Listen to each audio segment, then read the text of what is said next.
et pesaka bango pe et titre wana honora bango, ouais, donc honora bango et ça pena malamu. Là c'est et awande besika détecta ka bongo nini ya cimenterie de Lukala. Là c'est CNSS, donc Isaka bongo INSS, donc INSS c'est changea et comme bongo CNSS assemblée Isa bongo régal, donc régal est là et maintenant ça direction générale il y a régie des eaux na ville boza Kinshasa, toujours na boulevard du 30 juin. Donc là Isa bongo ministère Isa karana na boulevard bon Isa na pe idée bien au bazuana ya oyo propriété mais essentiel ka ke bango pe ko to di ke bazali ba kuluna donc ya pe na Kinshasa ça ke basala pe musala moko to mona pe na ke bano bazali ba kuluna ba ke kuna bazu pe éducation mo ya malamu ba tie ko eza bien ko mo ke ese ngapo ya biso yango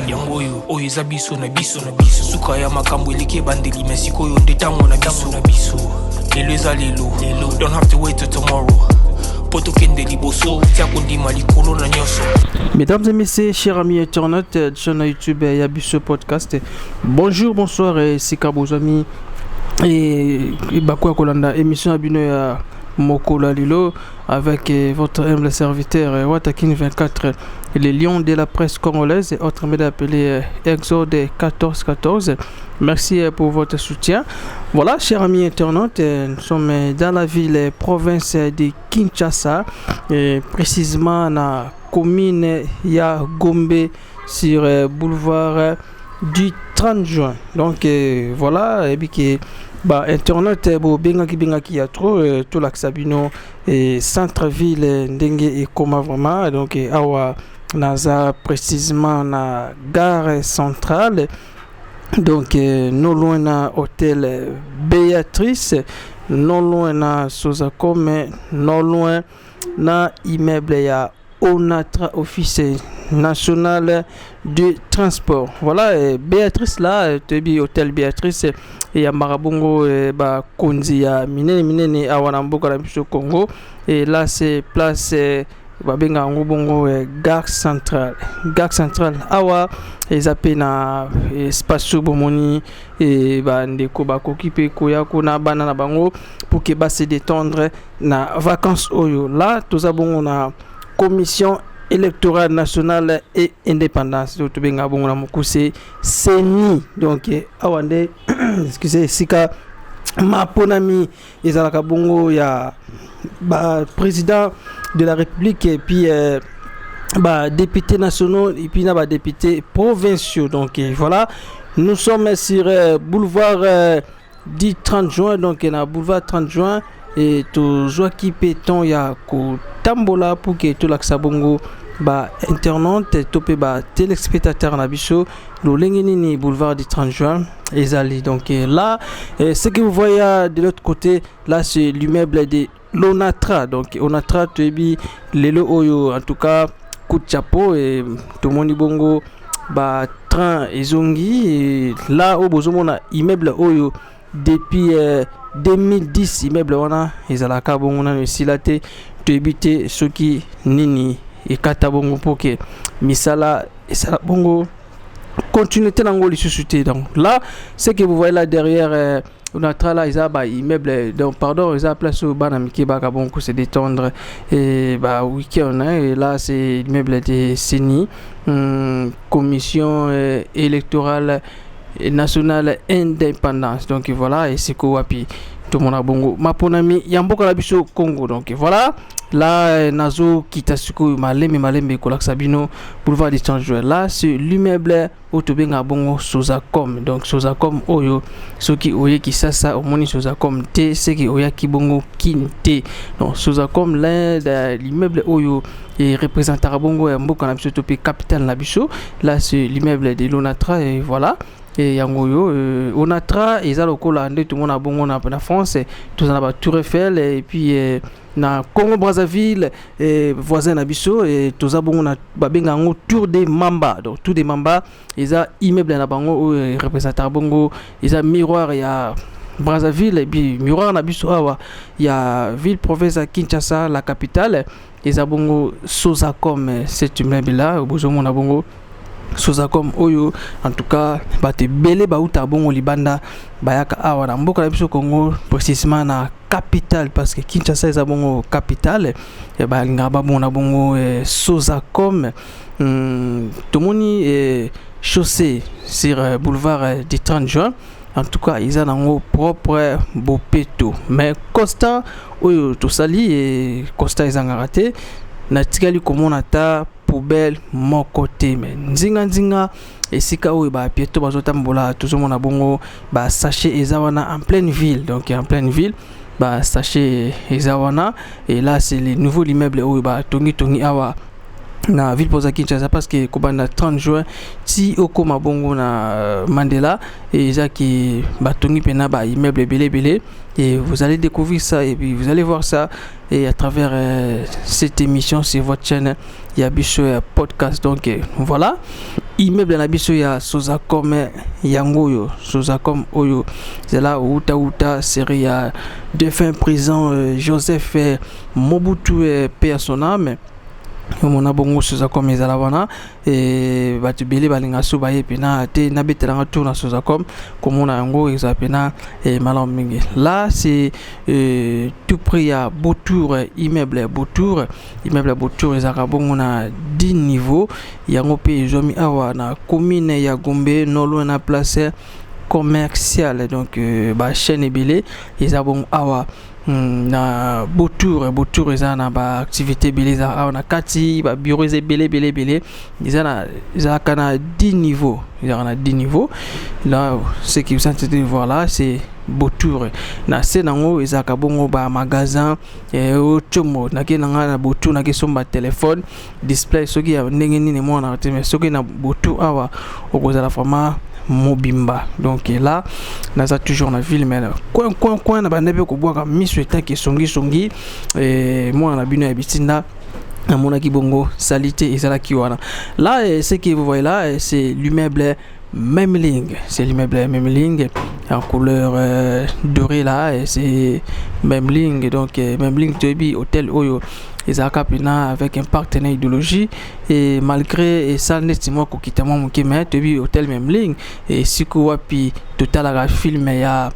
papa na biso Patrice Emery Lumumba et ba pesa rapi ba meeting awa na hôtel Memling bazaka bongo na Joseph Mobutu tant bazaka bongo moko ba général et botala l'immeuble Memling ngoyo et voilà et donc là nazo lingasko na bima nazo ngali susu 30 juin donc nzela oso kitina se OK bongo ti na place commerciale qui ne bon na grand marché donc vous avez bongo ba route secondaire venant là je suis au milieu du boulevard du 30 juin et botala binomoko bozomo na bongo propriété zali d'autres bien bongo na chaussée propriété zali mais na libanda en tout cas na habité ce qui à l'époque Kin label Kinshasa label capitale ezalaka miroir ya pays et là c'est l'immeuble l'ancien immeuble de BCDC mais lelo et comme bongo Equity Bank et comme Equity Bank zaka bongo BCDC Banque Centrale du Congo et cet immeuble là outi bongo kitambo outi wapi kisanga na immeuble BCDC okozala mobimba mais lelo et comme bongo Equity Bank donc awa esika basala ba marbe belé pour na pas motion na bongo là vous savez comment on a bongo place d'échangeur ba changer bazala kana tellement ébélé donc voilà et bozomo na bino moko et moi misala e bana ikosa bongo na boulevard du 30 juin et ndenge tokite kaka et parce que nekto bara TV et radio T mon habitude na bino Watakine 24 maître Kapolizo pour lobek kitawana tout monde appelle bongo centre ville tout monde appelle ville na biso ndenge et comment topé comment eza bongo ko évoluer donc voilà ba lampe de signalisation au fait de signalisation oyo na monaki monsieur Sukutu et ça la ngote mais monsieur baneko sala monsieur baneko sala en tout cas wana ba condibina faut ko landela ngo ko bongisa ngo parce que capitale ezarande miroir ya mboka na kiti RD Congo dans la province ni dans la capitale. Donc étant dans la capitale faut na pena mobimba. Là c'est l'immeuble de Saint-Paul. Saint-Paul les a ça ba siko ba teke la biso ba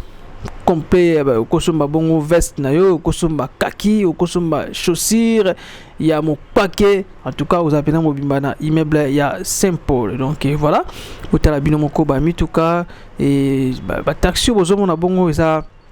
coloré en jaune eza bongo taxi oyo ememaka biso mpona kende bongo bakitambo UPN Victoire et Bandal et là bozomona eza ba couleur différent ba noir ba grise oyo tobenga bongo ba transport personnel on eza bongo ba personnel mais oyo eza couleur jaune kobana ba Sprinter ba Yas ba IST eza bongo ba taxi koyo komata ekinde kotika yo esika oyo ozokende. Là c'est l'immeuble de BCDC le comme bongo Equity Bank de Equity Bank avec un partenaire idéologie. Donc voilà donc ville na biso tolinga vraiment ils a la pena pour peto toujours à bon na Kinshasa la belle non Kinshasa la poubelle. Donc la pena malheureusement mutauti pena Congo Brazza auti bon na Centrafrique Bangui auti na Gabon na Libreville tant qui tapé na Kinshasa RD Congo akiti na Kinshasa. En tout cas il faut beau peto vraiment ezala en tout cas to beti penambela to beti mbela na mokonzi ngumba vivre za Kinshasa. En tout cas kolandela pena et puis koto ya général Kasongo Kabwike yebonga asimbi assainissement ya ville province Kinshasa na ba service national na ye oba utaki bongo na Angenga. En tout cas kolandela pena misala ekozala malaming. Donc na misika furi bozomo na bongo surtout ke na ba pays mususu na ba capitale la bango to mona ba moto te to mona ba vélo te obatambola bongo sur boulevard mais awa débité ce qui iloko je continue à répondre nini et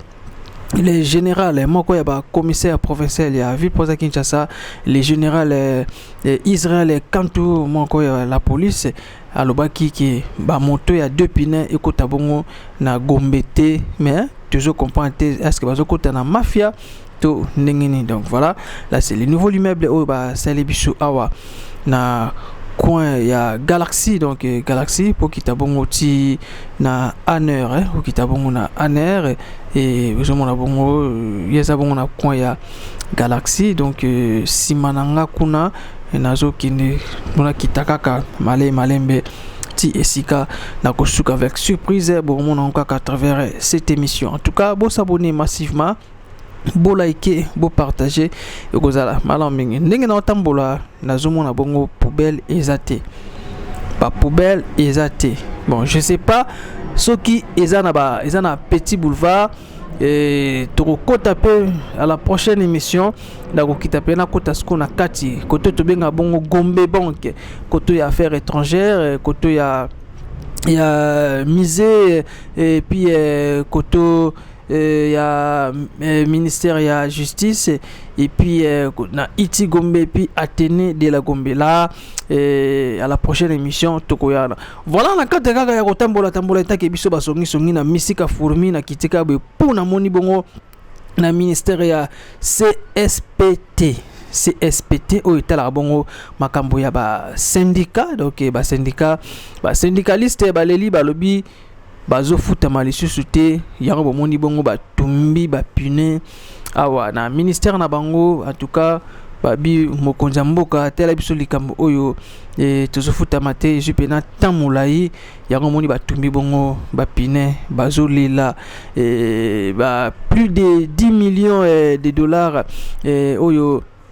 babi mokonza bonga kimi nango. Donc syndicat de l'ECTP bango pe ba lelipe makasi balobi. En tout cas bazoza mosolote 7 mois impayés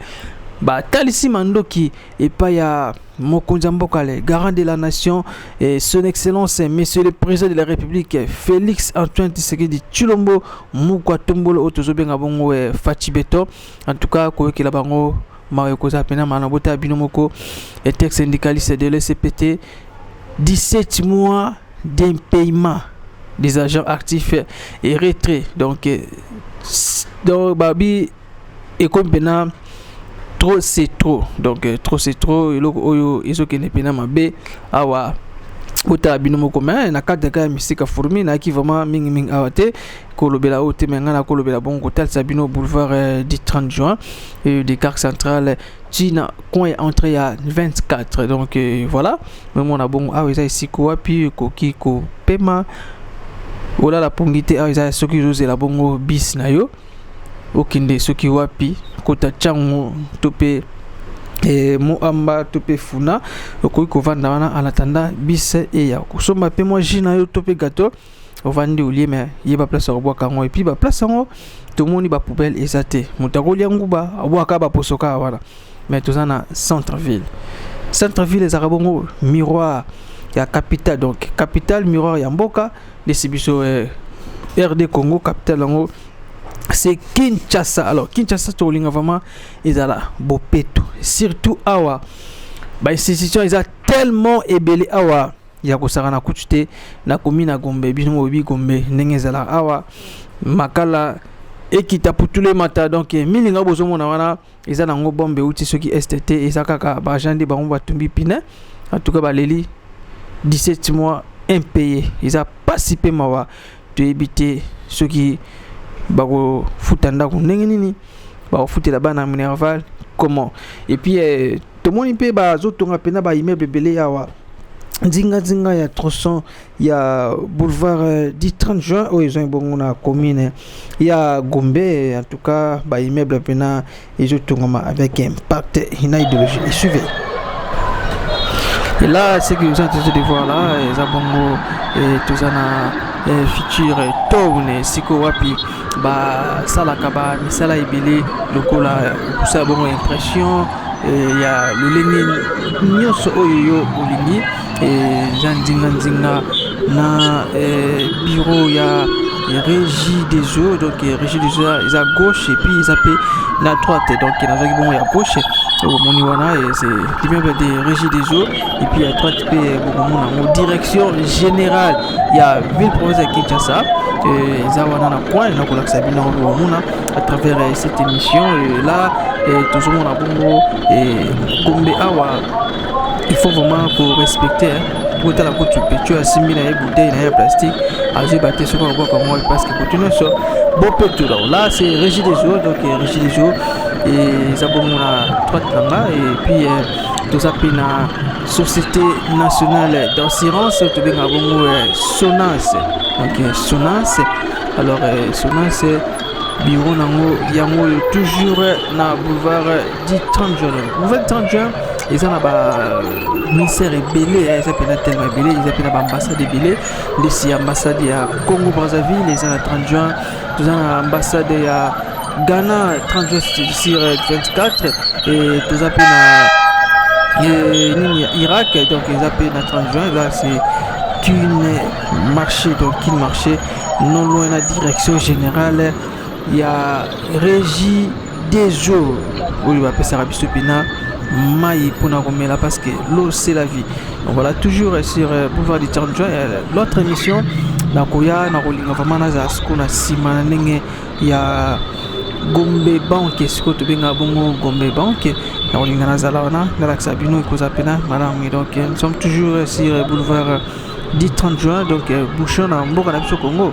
yebela kuti comment nango mon message to message na biso déjà ce que je n'ai monté à Dépinay aucun Dépinay avec un partenaire idéologie vers mais ce que je bah taxi en tout cas D57 bah Sprinter bah IST vous avez pas passé tout cas pendenge mon mboka alobaki na micro ya podcast Moté mon mboka ah moté comment est papa comment on a géré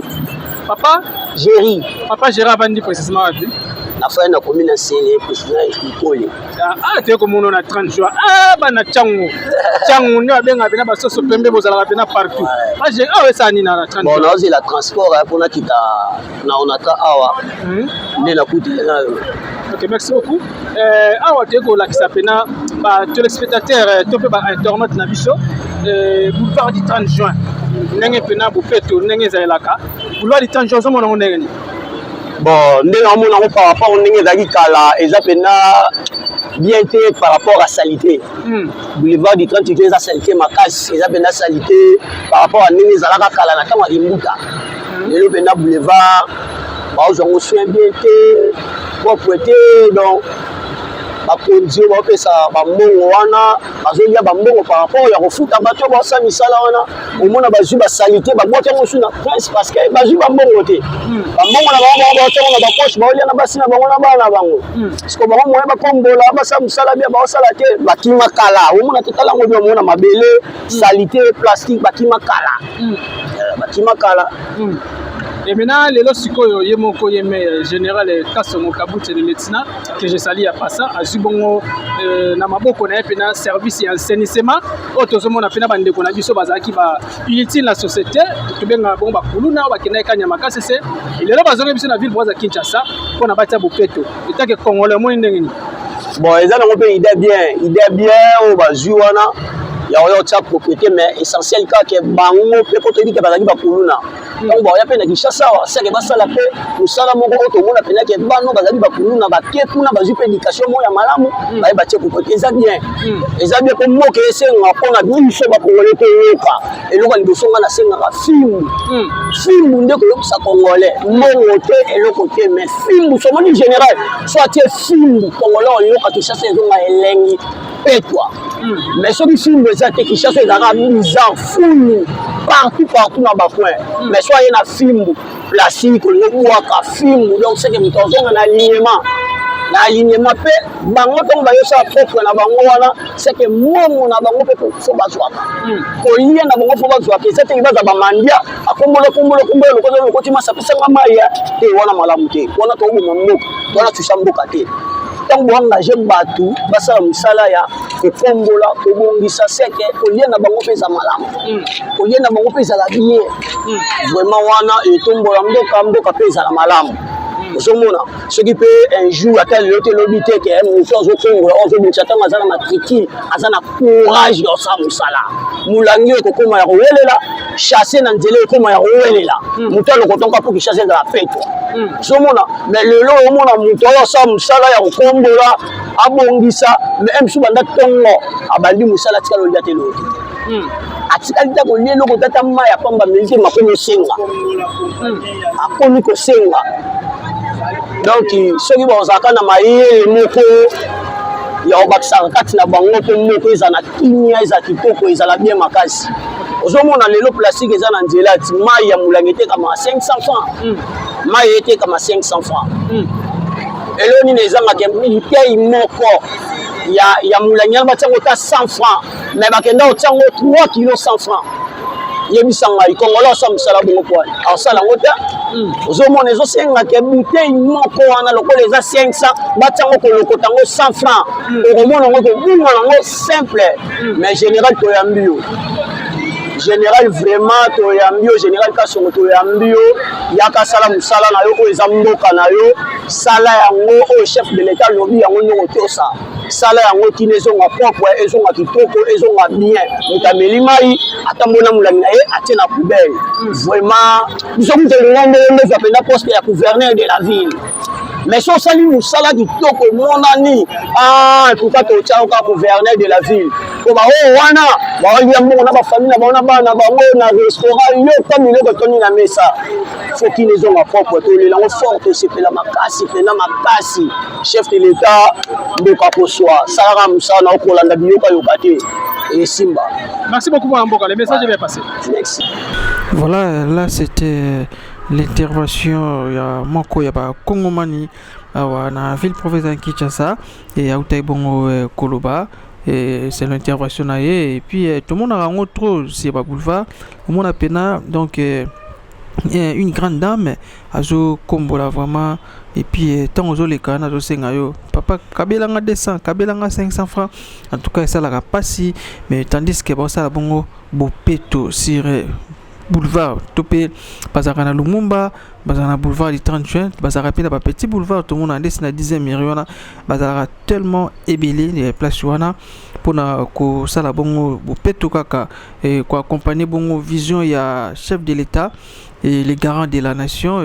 na ndenge ya lingaka troiti ya lingaka popeto alors bazo soutenir vision ya chef de l'état mais ba poubelle vraiment ezate botala binomoko ba poubelle ezate depuis nazalaki awa na boulevard du 30 juin kolakisa bino comment ndenge ezali lelo tout le monde vraiment ba poubelle ezate mais eza pas si pema parce que motsora somi mai na e bouteille plastique place à routier ngo ezate kolukaka abwa kango pene wana donc voilà et to benga bon ba petit ba chèque bazanga raté partout de ba chèque bazanga raté et ko mutu kazo mona lokwa sonene bo mesano comment na bana miki boye bazo tambola sur boulevard bazana ba parenté en tout cas ça la participer moi sika kola la bango ils la répéter en tout cas mutu mawa okoki comment na parce que bazala trop si tout na 24 là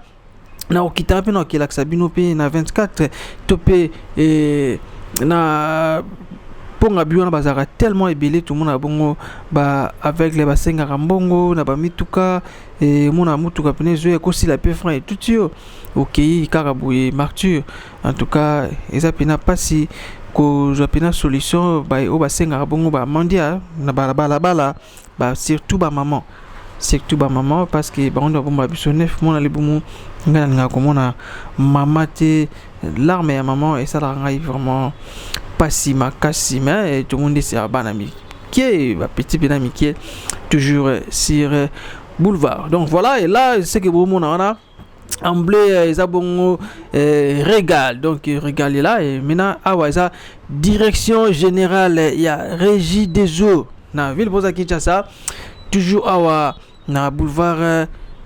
du 30 juin donc direction générale il y a régie des eaux donc y pina mai matali bongo mai na province ya Kinshasa donc il y a zabongo direction générale donc là zaki bongo ya direction générale il y a régie des eaux donc voilà et na komiko kita nazo kene pina malembe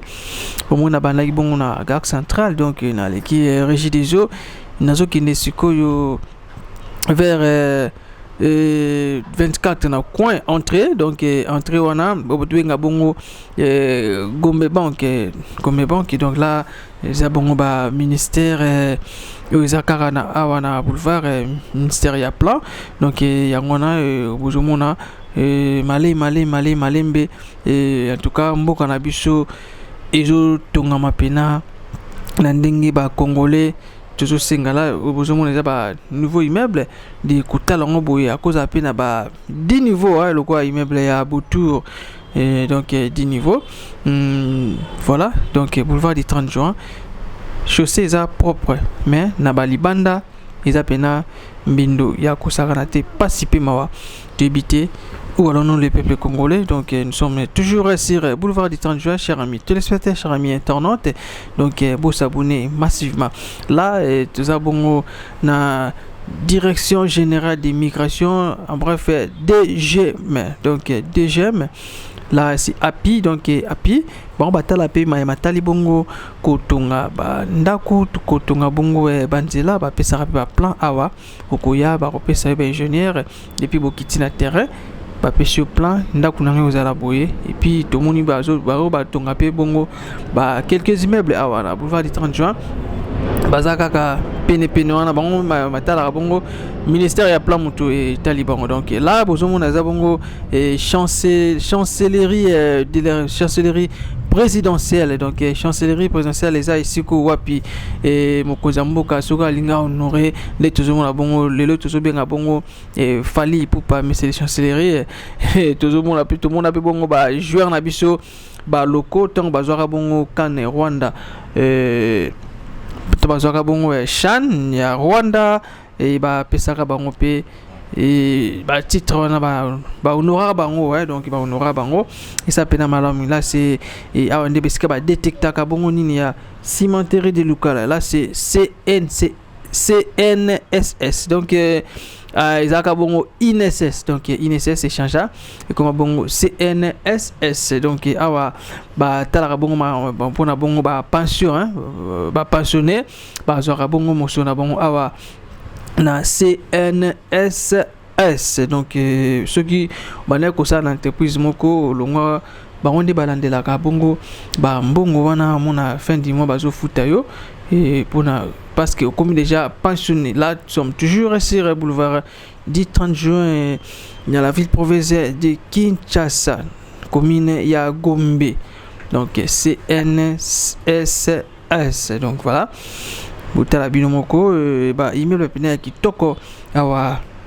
na boulevard du 30 juin. Donc nazo kinesco malembe kolakisa bino lolengi nini mboka na biso tope boulevard na biso oyo totela bongo motema ope to betela katolo soko kiti awa pena utina mboka ya ba maître Kapolizopo kiti pena awa na Kinshasa la belle oyeka bu mobimba awa na Gombe. Là c'est night club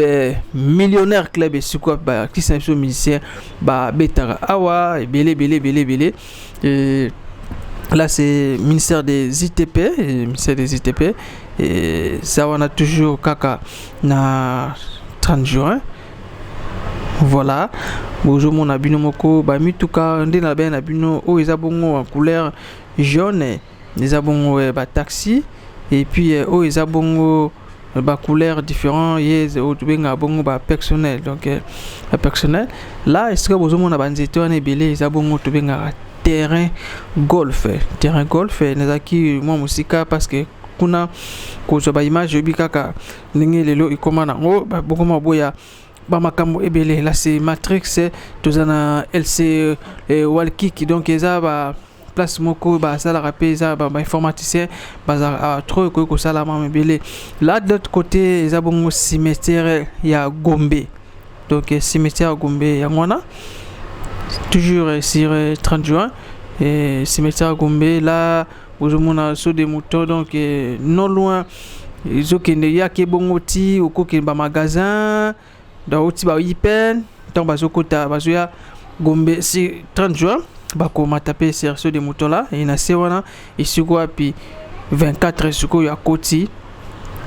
aye awa na 30 juin. Donc là bozomona bongo eza bongo maison Schengen, donc maison Schengen et sika toza bongo visa Schengen awa na Congo. Donc voilà kuna bena soko visa Schengen OK ozokene Londres vous avez la facilité au Bongo France, vous avez la facilité au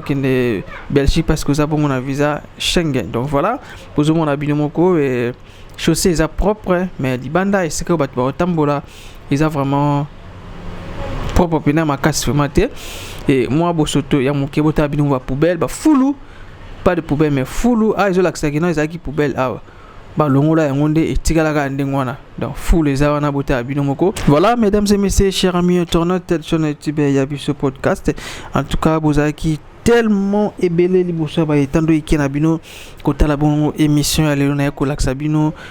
boulevard du 30 juin bobaka bomona boulevard Lumumba bomona et tout lelo na ko laksabino boulevard du 30 juin bomoni quelques immeubles historiques awa na ville province Kinshasa et constate osali tomoni poubelle ezate. En tout cas to beta pena c'était na bakonjambo ka to sengi vraiment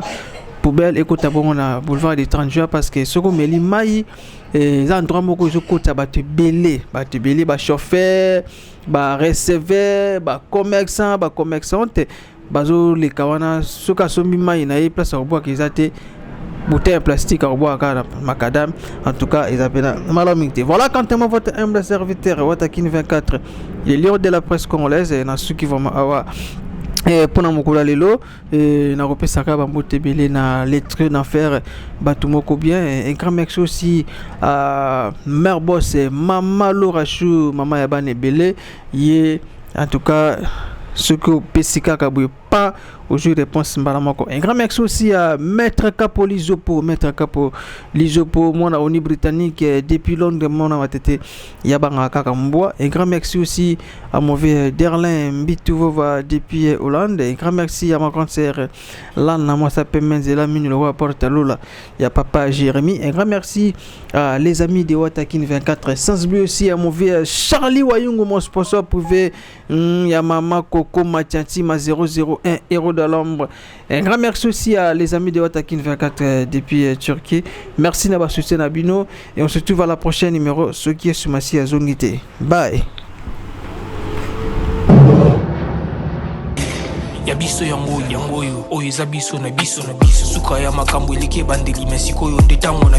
biso lelo eza lelo don't have to wait till tomorrow po tokende liboso tia kondima likolo na nyonso po mosika towuti nini te tomoni na nyonso tosali mekoli